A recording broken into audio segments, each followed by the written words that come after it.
दोस्तों, आज हम बात करेंगे कि इच्छा मृत्यु वरदान होने के बावजूद भीष्म पितामह को महाभारत युद्ध में कैसे मार दिया गया। भीष्म पितामह महाभारत के सबसे महत्वपूर्ण योद्धाओं में से एक थे। पांडव और कौरवों के पितामह होने के कारण इनका दोनों से समान प्रेम था। भीष्म ने अपने पिता शांतनु की शादी सत्यवती से करवाने के लिए जीवन भर ब्रह्मचर्य का पालन करने की प्रतिज्ञा की थी। अपने पिता के लिए इस तरह का प्रेम देखकर उनके पिता ने उन्हें इच्छा मृत्यु का वरदान दिया था। कौरवों और पांडवों के बीच कुरुक्षेत्र में हुआ महाभारत युद्ध 18 दिनों तक चला था। महाभारत युद्ध के 18 दिनों में से 10 दिन तक अकेले भीष्म पितामह कौरवों की सेना के सेनापति थे।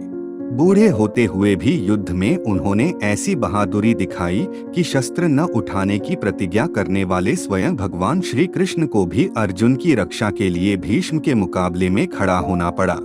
अंत में पांडवों ने जब देखा कि भीष्म के रहते युद्ध जीतना असंभव है, तब उन्होंने भीष्म पितामह के पास जाकर अपनी जीत का रास्ता पूछने का निश्चय किया। इस पर भीष्म पितामह ने कहा कि तुम्हारी रक्षा जब स्वयं भगवान श्री कृष्ण कर रहे हैं तो तुम्हारा जीतना तो पक्का है, लेकिन जब तक मेरे हाथ में शस्त्र रहेंगे तब तक कोई मुझे हरा नहीं सकता है।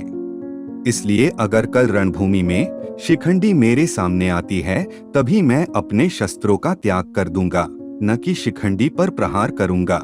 पांडवों ने पितामह के इशारे को समझा और 10वें दिन महाभारत का युद्ध जब शुरू हुआ तो भीष्म पितामह को हराने के लिए अर्जुन शिखंडी के साथ अपने रथ पे सवार होकर भीष्म पितामह के सामने आ गया। शिखंडी को देख भीष्म पितामह ने अपने शस्त्रों का त्याग कर दिया।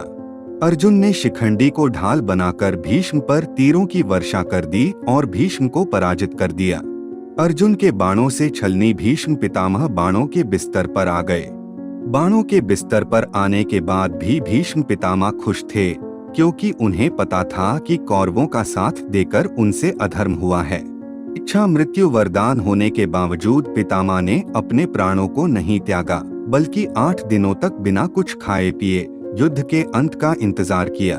पितामह अपने जख्मों के दर्द को सहते रहे और अपने किए हुए अधर्म का पश्चाताप करते रहे।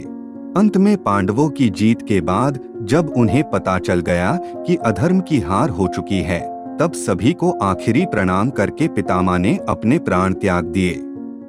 दोस्तों, अगर आपको ये वीडियो अच्छी लगी हो तो प्लीज हमारे चैनल को सब्सक्राइब और लाइक जरूर करें। धन्यवाद।